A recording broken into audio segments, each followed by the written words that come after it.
ये वाली पीडीएफ दी है सर ने मेरे को, अभी पहली बार ही देख रहा हूँ।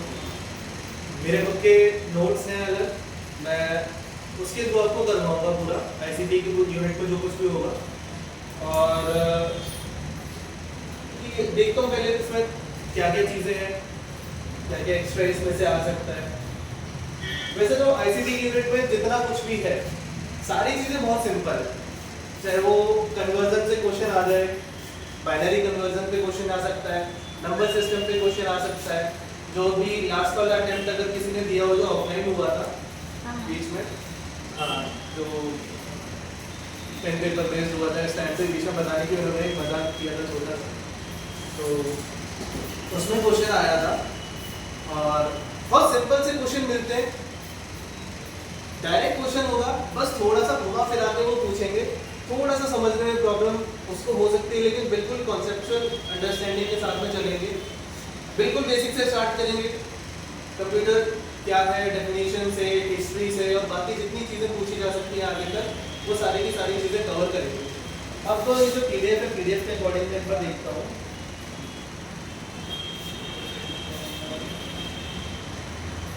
तो सिलेबस में मेन दिया गया है,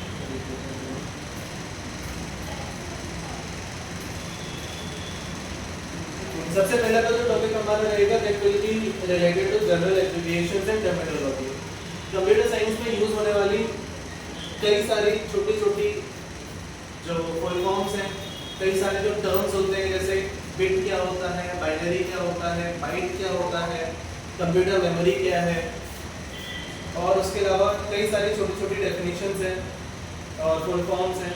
जैसे हम डेली लाइफ में यूज़ करते हैं वर्ड वाईफाई, वाईफाई की फुल फॉर्म क्या है ये भी पूछी जा सकती है।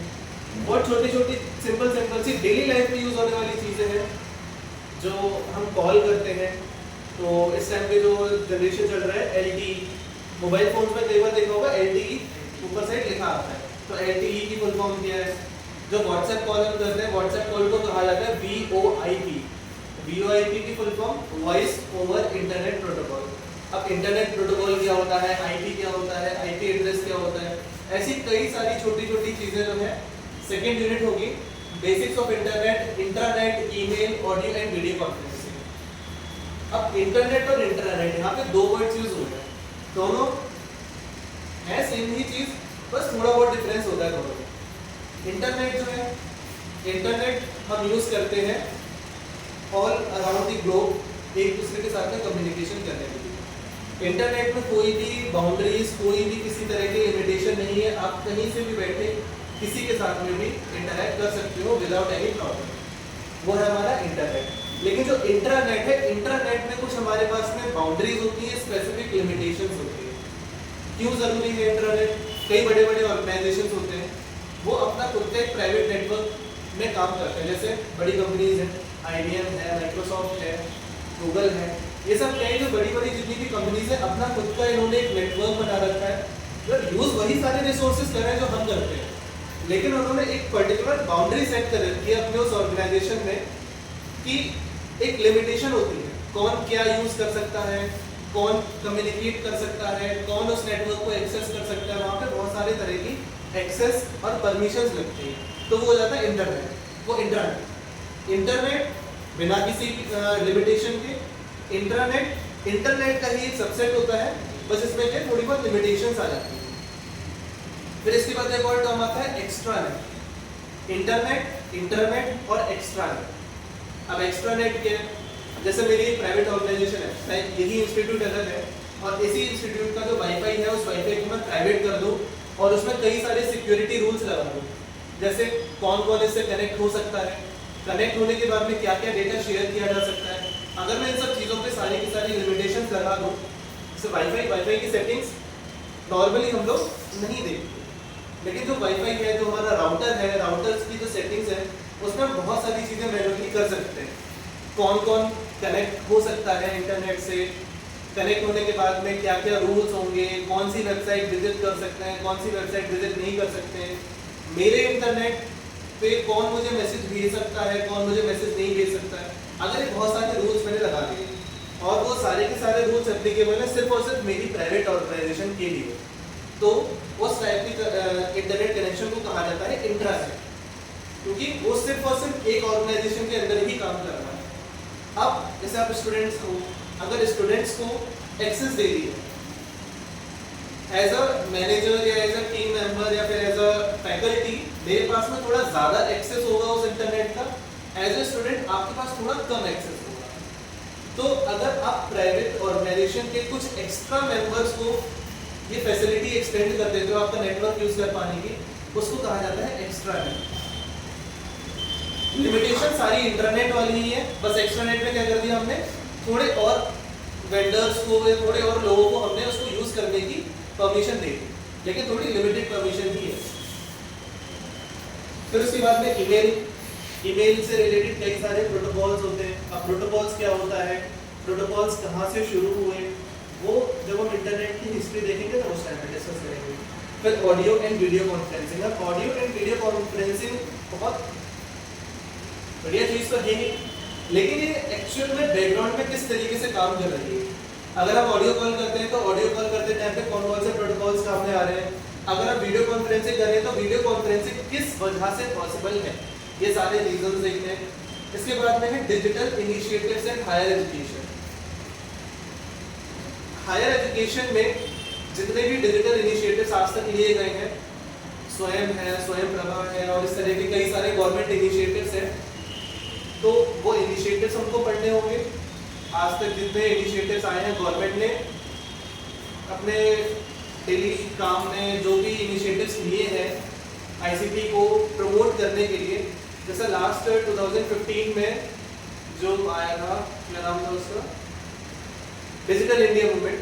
2015 में डिजिटल इंडिया मूवमेंट आया, या डिजिटल इंडिया का जो पूरा एक लॉन्च किया गया था, उसमें आईसीटी को प्रमोट करने के लिए बहुत सारी छोटी छोटी और कई सारी बड़ी बड़ी स्कीम्स लॉन्च की गई, वो भी इसमें बढ़ना है। फिर उसके बाद में आईसीटी एंड गवर्नेंस, इसमें बहुत ज़्यादा कुछ खास है नहीं, वही सारे इनिशिएटिव्स के बारे में डिस्कस किया गया है और गवर्नमेंट आईसीटी की कौन कौन सी चीज़ों को या किस तरीके से यूज़ करती है अपने कामों को पूरा करने के लिए। तो यही सारी चीज़ें होंगी। क्वेश्चन पेपर में सिंपल क्वेश्चंस आते हैं, थोड़ा बहुत जो आपको डिफिकल्टी लगेगी तो डिजिटल इनिशिएटिव्स और आईसीटी एंड गवर्नेंस वाले जो नीचे की 2 यूनिट्स हैं, इन दोनों से तो बहुत आराम से क्वेश्चंस बन जाते हैं विदाउट एनी प्रॉब्लम। प्रॉब्लम कहाँ पे होती है, तो पहले की 2 यूनिट्स हैं, क्योंकि कई सारे छोटे छोटे डेफिनेशंस हैं, कई सारे टर्म्स हैं, कई सारे फुल फॉर्म्स हैं, और जिनका कंप्यूटर साइंस बैकग्राउंड नहीं होगा उन्होंने ये चीज़ पहले भी नहीं पढ़ी होगी, तो थोड़ा बहुत उसको याद करने में, क्योंकि याद करने वाली चीज़ें ज़्यादा हो जाती हैं फिर उसमें, और फिर जो बेसिक्स ऑफ इंटरनेट है, इसमें कई सारी लॉजिकल और कॉम्प्लेक्स चीज़ें हैं। आसानी से हम पढ़ेंगे, उसमें कोई दिक्कत वाली बात नहीं है सारी चीज़ें बिल्कुल सिंपल, पढ़ने के बाद में सारी चीज़ें सिंपल हो जाएंगी, ये गारंटी है। और जितना हो सकेगा उतना सिंपल तरीके से इसको पढ़ने की कोशिश करेंगे। और मेरे पॉइंट ऑफ व्यू से तो इस वाली यूनिट में बहुत ज़्यादा डिफिकल्टी नहीं होनी चाहिए। स्कोरिंग यूनिट है, 10 क्वेश्चन अगर पूछे जाते हैं तो 10 में से 7-8 तो आराम से हो ही जाएंगे, तो दिक्कत वाली बात नहीं।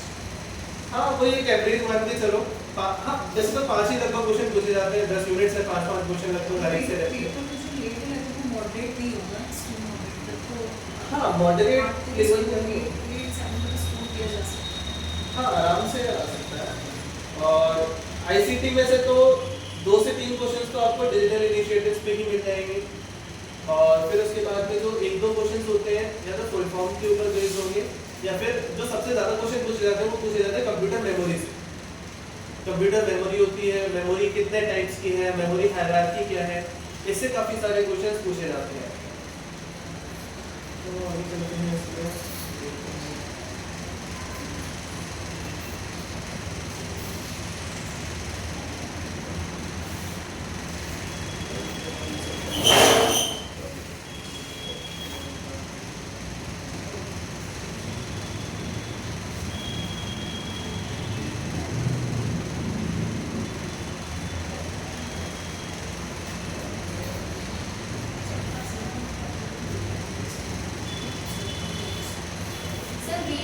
Voice over internet protocol. हाँ, वॉइस ओवर इंटरनेट प्रोटोकॉल। अभी वाला जो एक डायग्राम दिया गया कंपोनेंट्स ऑफ आईसीटी वाला, इसके एक एक कंपोनेंट को डिस्कस कर लेते हैं और क्या उसकी इंपॉर्टेंस है, क्या वो रोल प्ले करता है पूरे के पूरे आईसीटी में। सबसे पहला कंपोनेंट हम स्टार्ट करेंगे सॉफ्टवेयर और हार्डवेयर से। कंप्यूटर का सबसे बेसिक दो चीज़ें हैं, एक होता है सॉफ्टवेयर और दूसरा होता है हार्डवेयर। हार्डवेयर हमारे पास में कई अलग अलग तरीके के होते हैं, सॉफ्टवेयर हमारे पास में कई सारे बहुत अलग अलग तरीके के होते हैं। हार्डवेयर को बेसिकली अगर बताया जाए तो हार्डवेयर वो सारे टेंजिबल कंपोनेंट्स, टेंजिबल का मतलब जिनको हम छू सकते हैं, वो सारे कंपोनेंट्स जिनको हम टच कर सकते हैं, फील कर सकते हैं। टेंजिबल जो कंपोनेंट्स होते हैं वो सारे हार्डवेयर कंपोनेंट्स होते हैं, और सॉफ्टवेयर वो सारे के सारे इनटेंजिबल कंपोनेंट्स जिनको छुआ नहीं जा सकता है, फील सिर्फ किया जा सकता है। विदाउट हार्डवेयर सॉफ्टवेयर कुछ नहीं है, विदाउट सॉफ्टवेयर हार्डवेयर भी कुछ भी नहीं है। हार्डवेयर बहुत तरीके के होते हैं। हमारे पास में जो एक बड़ा सा कैबिनेट जैसा होता है, जनरली जिसको लोगों को एक मिसकंसेप्शन होता है कि वो जो बड़ा सा एक डिब्बा होता है उसको सीपीयू कहते हैं। बहुत लोगों को ये चीज़ गलत लगती है, ये मिसकंसेप्शन है, और जनरली बहुत लोगों को मैंने देखा है ये चीज़ मानते हुए बोलते हुए कि वो जो बड़ा सा डिब्बा है उसको हम सीपीयू कहेंगे। एक्चुअल में सीपीयू कंप्यूटर सिस्टम का होता है, बहुत इंपॉर्टेंट पार्ट है, बहुत मेजर पार्ट होता है, लेकिन साइज वो बहुत छोटा सा होता है। सीपीयू का जो साइज है वो एक नाखून बराबर भी हो सकता है, थोड़ा सा उससे बड़ा और थोड़ा सा छोटा भी हो सकता है, ठीक है। तो वो जो बड़ा सा डिब्बा दिखाई देता है that is known as cabinet, उसको बोला जाएगा कैबिनेट। या तो कैबिनेट बोलते हैं या केसिंग बोलते हैं, कैबिनेट या फिर केसिंग। इसको पावर ऑन करते हैं, पावर ऑन करने के बाद में सारी सप्लाई वगैरह होती है, उसको केसिंग बोलते हैं। एक मॉनिटर होता है हमारे पास में, केसिंग, CASING, केसिंग, ओके, हाँ केसिंग, कैबिनेट या केसिंग, ठीक है। ये दो टर्म्स उसके लिए यूज किए जाते हैं। केसिंग या कैबिनेट के अंदर एक सबसे इंपॉर्टेंट कंपोनेंट होता है जिसका नाम होता है मदरबोर्ड। मदरबोर्ड सबसे इंपॉर्टेंट सर्किट होता है या सबसे इंपॉर्टेंट बोर्ड होता है जो सेमीकंडक्टर का बना होता है। जो कंप्यूटर सिस्टम में जितने भी चीज़ें हार्डवेयर वाली बनी हुई हैं एक्सेप्ट फॉर ये जो आउटर पार्ट्स होते हैं, मेन जो सर्किट होते हैं कंप्यूटर के वो बने होते हैं सेमीकंडक्टर के। और अगर सेमीकंडक्टर को इस तरीके से हम यूटिलाइज नहीं कर पाते तो आज के टाइम में जो डिजिटल जितने भी इक्विपमेंट्स यूज हो रहे हैं वो नहीं होते। तो सबसे इंपॉर्टेंट पार्ट किसी भी कंप्यूटिंग डिवाइस का होता है सेमीकंडक्टर। क्वेश्चन डायरेक्टली पूछा गया है कि जो कंप्यूटर सिस्टम का सर्किट होता है या कंप्यूटर सिस्टम के जो पार्ट्स होते हैं वो किसके बने होते हैं, मेटल्स के होते हैं, नॉन मेटल्स के होते हैं, सेमीकंडक्टर के होते हैं। अलग अलग कैटेगरी होती है, मेटल होता है हमारे पास में, नॉन मेटल होता है, सेमीकंडक्टर होता है। तो ये जो जितने भी कंपोनेंट्स हैं हमारे सारे के सारे सेमीकंडक्टर के बने होते हैं। अब जो मदरबोर्ड है, मदरबोर्ड एक इम्पॉर्टेंट डिवाइस होता है या फिर एक इम्पॉर्टेंट प्लेटफॉर्म होता है जिसके ऊपर कंप्यूटर की जितने भी इम्पॉर्टेंट चीज़ें हैं वो सारी वहाँ पे कनेक्ट की जाती हैं, जैसे रैम, रोम, हार्ड डिस्क, सीपीयू, और उसके अलावा हमारा कीबोर्ड, माउस, जितनी भी ये सारी की सारी चीज़ें हैं ये सारी की सारी मदरबोर्ड से ही कनेक्ट की जाती हैं। ये तो हो गई हार्डवेयर की बात। अब कल अपनी पीपीटी वगैरह में लेकर के आऊँगा तो हार्डवेयर सॉफ्टवेयर सबका प्रॉपर डिस्क्रिप्शन और प्रॉपर इलस्ट्रेशन उसमें है। सॉफ्टवेयर की अगर बात की जाए तो सॉफ्टवेयर हमारे पास में मेजरली दो कैटेगरी के होते हैं। दो तरह के सॉफ्टवेयर होते हैं हमारे पास में।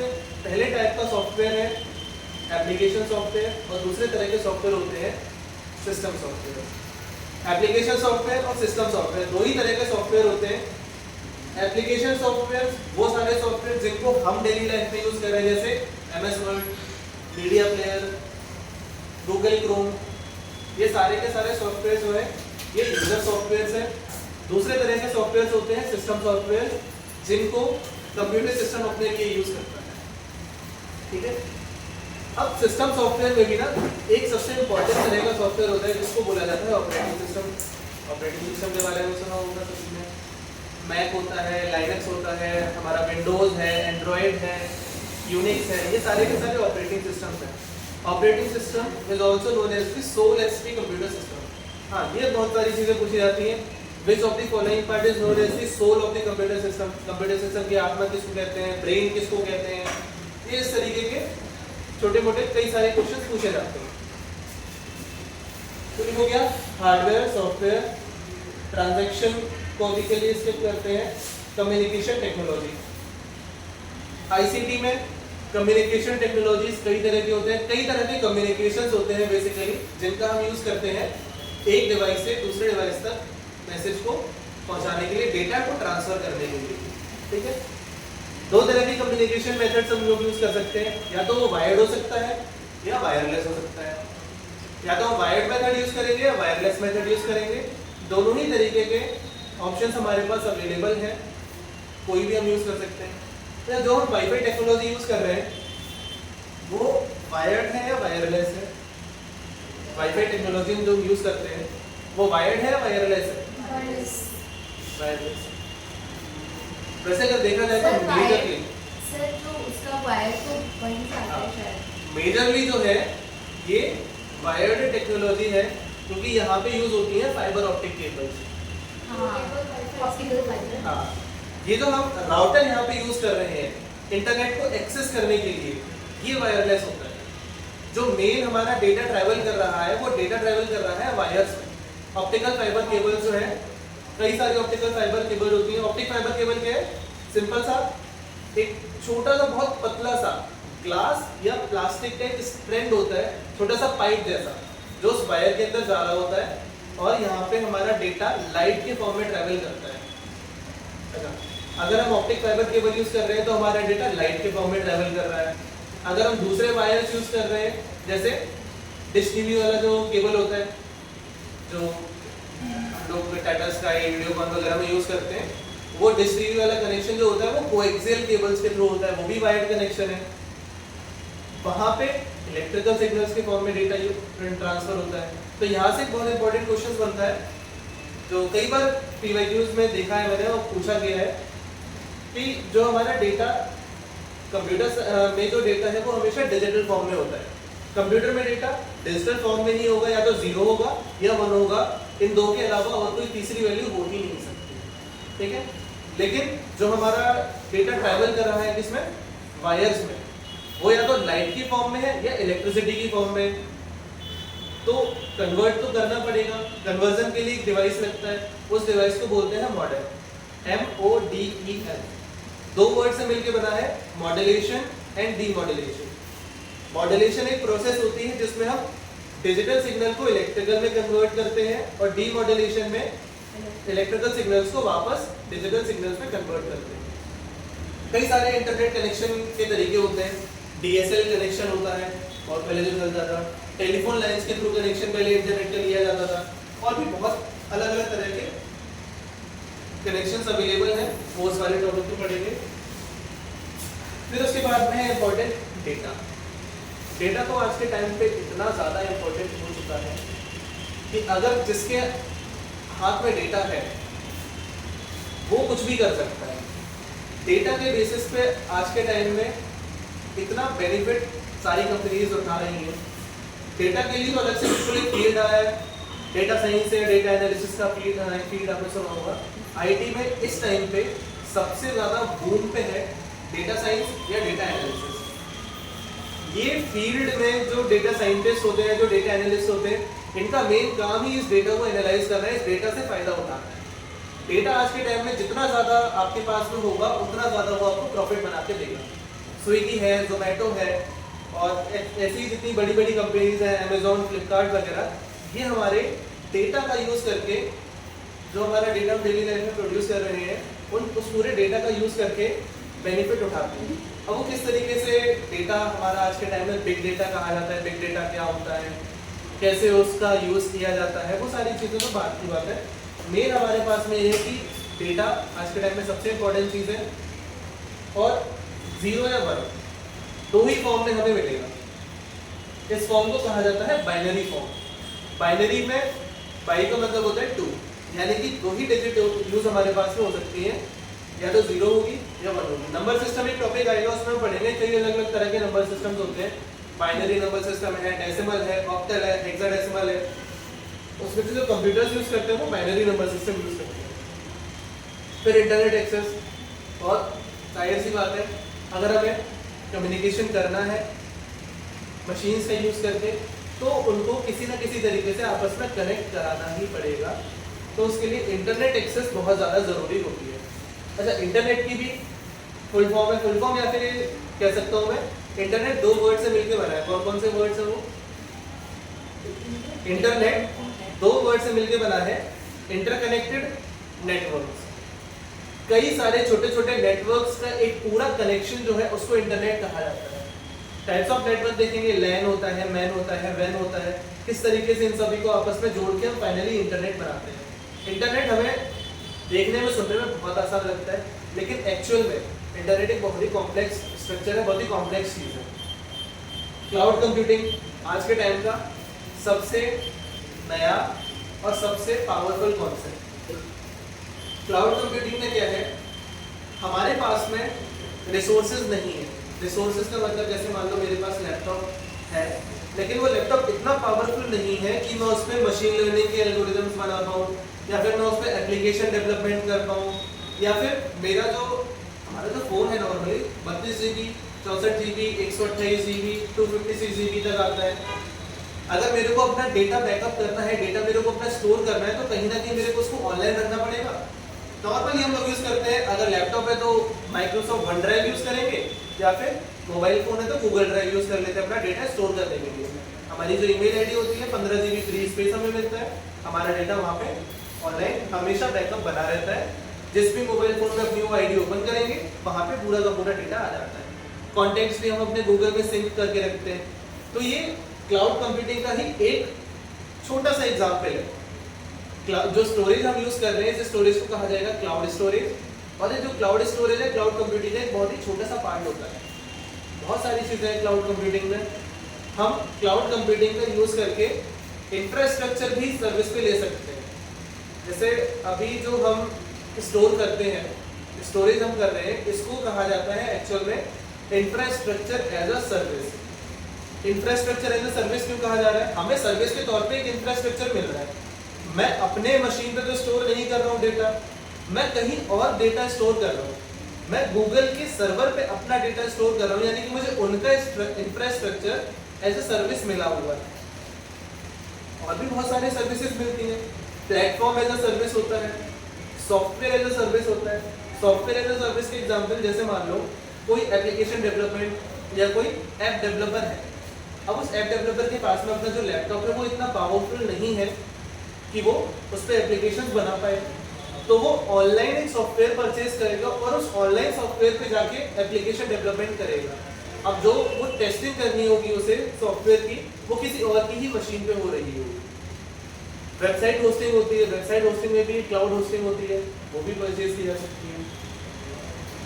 ठीक हो गया क्लाउड कंप्यूटिंग। अब है ट्रांजैक्शंस आईसीटी में। सर ये जो गूगल फोटोज होते हैं उनमें भी क्लाउड होता है। जितना भी आप गूगल का सर्विस यूज करो, गूगल फोटोज हो गया, गूगल कॉन्टैक्ट हो गया, गूगल ड्राइव हो गया, ये सारी की सारी एक ही चीज है, cloud storage. Sir but Samsung में शायद अलग से भी आता है क्लाउड। सैमसंग अपना खुद का देता है। अच्छा, उनका अपना खुद क्लाउड। गूगल का है गूगल क्लाउड, माइक्रोसॉफ्ट का है वन ड्राइव, और सैमसंग का अपना खुद का सैमसंग क्लाउड करके है। हर एक बड़ी कंपनी अपना खुद का क्लाउड स्टोरेज या क्लाउड सर्विस प्रोवाइड करती है। ऐसा क्लाउड इंजीनियर आज के टाइम में बहुत, मतलब आज के टाइम में 2 ही 3 फील्ड्स हैं जो बहुत ज़्यादा बूम पे है आईटी में। एक तो हो गया डेटा साइंस, एक हो गया क्लाउड इंजीनियरिंग, और तीसरा आपका हो गया एआई या एमएल इंजीनियर। क्लाउड स्पेशलिस्ट की तो बहुत टाइम से डिमांड है और हमेशा डिमांड बनी ही रहेगी। अच्छे खासे पैकेजेस में मिलते हैं। ट्रांजैक्शन की बात की जाए तो ट्रांजैक्शन एक बहुत इंपॉर्टेंट पार्ट है। आप ऑनलाइन शॉपिंग करते हो, ऑनलाइन रिजर्वेशंस करते हो, कोई भी एक्टिविटी करोगे कहीं ना कहीं इसमें ट्रांजैक्शन इन्वॉल्व होता ही होता है। ज़रूरी है कि ये ट्रांजैक्शन सिक्योर हो। सिर्फ ट्रांजैक्शन ही ना हो, एक सिक्योर ट्रांजैक्शन होना ज़रूरी है।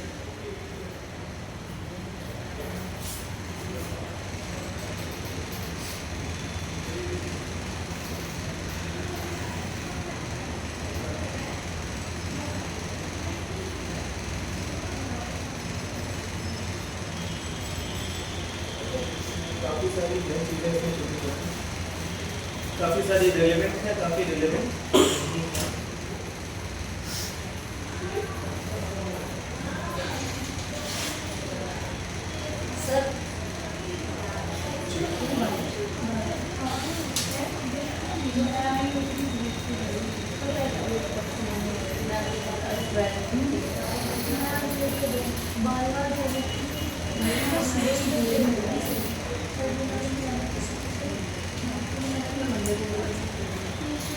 अच्छा, इसमें कई सारी चीज़ें दे रखी है, कई सारी डेफिनेशंस है, कई सारी फुल फॉर्म्स है। ऐसे ही याद करने बैठोगे तो नहीं होने वाली यार। इसमें से इम्पोर्टेंट कौन से हैं क्या पूछा जा सकता है एक्सपेक्टेड क्वेश्चंस को? वही मैं अलग से पीपीटी जो बनाऊंगा वो आपके साथ में शेयर कर दूंगा। इसमें सिर्फ डेफिनेशंस और फुल फॉर्म्स नहीं होगी, साथ में उनका कंटेक्स्ट भी होगा। कंटेक्स्ट के साथ में अगर याद करोगे तो याद हो जाएंगी, नहीं तो ऐसे तो याद करते रह जाना सारी बहुत है, नहीं होंगी। और कई सारे टिपिकल फुल फॉर्म्स भी होती हैं, जैसे कुछ सिंपल भी होंगी, कुछ इस डिफिकल्ट भी पेपर होंगी। में आया भी था, जो अभी पेपर कैंसिल हुआ है ना, इस हाँ। पेपर में आया था, फुल फॉर्म आया था, रैम का आया था। हाँ। और रणनीति तो इजी है। रैम का मतलब हाँ, द पॉइंट कई इज सारी कि आ easy सकता आपको मिल कहीं से सकती भी है। आ सकता है। लेकिन बहुत सारे डिफिकल्ट होते हैं। तो हम जैसे कैसे करें? आईसीएमपी है, internet control message access protocol. अब है तो डेफिनेशन बहुत बड़ी, फुल फॉर्म बहुत बड़ी है इसकी, लेकिन जब आपको इसके पीछे का कंटेक्स्ट पता होगा कि आईसीएमपी एक्चुअल में होता क्या है, तो इसकी फुल फॉर्म आप भले ही याद ना हो, लेकिन उसके पीछे की स्टोरी जब आपको ध्यान होगी तो वो फुल फॉर्म भी अपने आप बन जाएगी। जैसे कि लैंग्वेज फुल फॉर्म होता है, तो कुछ उसको डिस्ट्रीब्यूशन करके डिवाइड कर करके उसको याद किया जाता है। और ऐसे भी कर सकते हो ना कि आप रिकॉल करो, बार बार रोज रोज देखोगे ना तो आपको ऑप्शन देखकर याद आ जैसे जाएगा। कि नहीं पढ़ रहे उसमें कोई भी प्रॉब्लम नहीं होगी, जितनी फुल फॉर्म्स होगी सारी की सारी फुल फॉर्म्स मेन जो है कंटेक्स्ट के साथ पढ़ना। वो जो पढ़ रहे हो वो क्यों पढ़ रहे हो और वो किस लिए यूज होता है, अगर ये चीज़ पता होगी तो फुल फॉर्म याद करने में बहुत ज़्यादा डिफिकल्टी नहीं होगी। ना ऐसे ही अगर मदद करने बैठ जाओगे तो नहीं होने वाला। यार जो इम्पोर्टेंट होगी अलग से वो मैं सारी बता दूंगा एक साथ में, डेफिनेशंस हैं और कई सारे फुल फॉर्म्स हैं। सर आयुष से रिलेटेड कुछ आया था। हाँ, आयुष से रिलेटेड वो डिजिटल इनिशिएटिव में है, कई सारे डिजिटल इनिशिएटिव्स हैं, उनसे पूछा जाता है। बट उसमें आयुष में एक और वर्ड होता है जो आयुष में मेंशन ही नहीं है, AYUSH, और उसमें एक और चीज थी। उसकी भी एक अलग फुल फॉर्म है। हाँ, फुल फॉर्म्स की डिफरेंट। एक और भी आया था, मुझे याद नहीं है इस वाले में आया था, लेकिन मानसिक सर सर आप नोट्स देख लिए एक बार, आपने भी देख लिया है, और उसकी अब एग्जाम पॉइंट ऑफ व्यू से आप खुद का कैसे तैयार करना है? वो मैं आपको सारा जैसे जैसे क्लास लेनी है उसके अकॉर्डिंग बताता जाऊँगा। जैसे कि बताया आज तो मुझे खुद नहीं पता था क्लास लेनी है एबीटी की, तो बस ऐसे ही आया था। तो आप ICT पढ़ा रहे हो सर? हाँ, तो मेरा मेन है पेपर 2 कंप्यूटर साइंस। सर ने कहा ये भी नहीं तो मैंने ठीक है। कोई है कंप्यूटर साइंस का? कंप्यूटर साइंस कोई नहीं आया अभी तक। एक आया कंप्यूटर था, साइंस के तो काफ़ी कम ही होते हैं वैसे हाँ। भी, वैकेंसी बहुत कम होते हैं। एक मैनेजमेंट का आया था, लेकिन मुझे लगा आई मेरा तो अप्रैल से स्टार्ट है। ये इससे शायद क्वेश्चन आए थे, शोध गंगोत्री।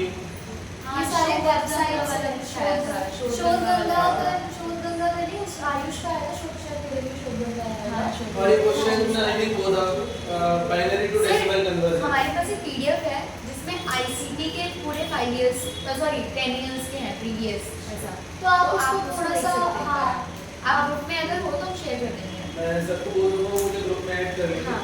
ठीक है, मेरे को शेयर कर रहे हो। और PYQ से जो फुल फॉर्म्स और वो जितनी भी चीज़ें हैं ना, उसके डिटेल्स बता दीजिएगा कि अगर ये क्वेश्चन इस बार आया है तो जो हमारे 4 पॉइंट्स दिए गए हैं उसमें A अगर सही है तो B C D कैसे उसका, आएगा, हाँ, उसका मतलब क्या उसके बारे में बता दीजिए। उसके बारे में आप बता दीजिए। क्योंकि सर हमारा ना 21 अगस्त को है तो हम थोड़ा सा तो जा रहे हैं। हाँ, थोड़ा जल्दी जल्दी हो।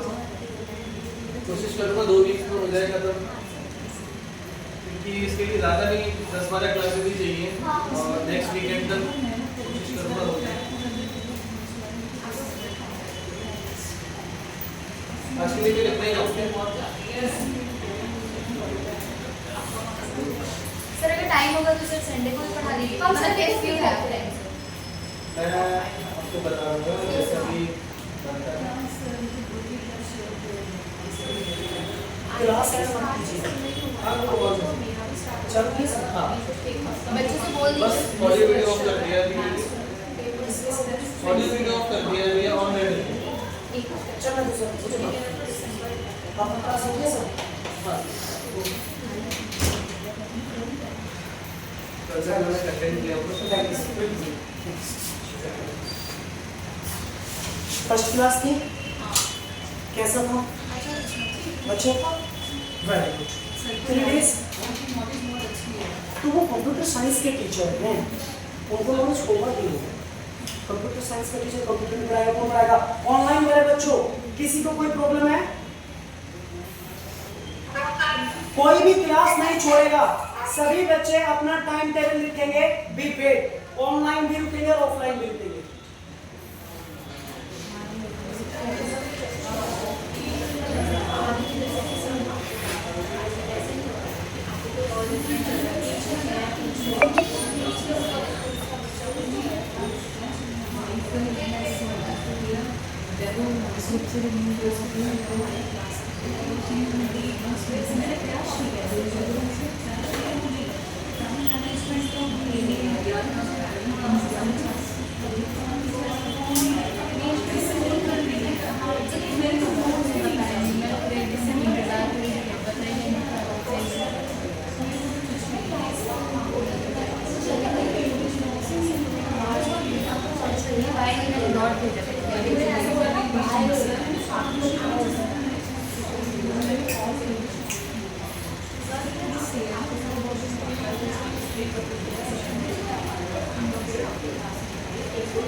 You have many of the question related to your timetable.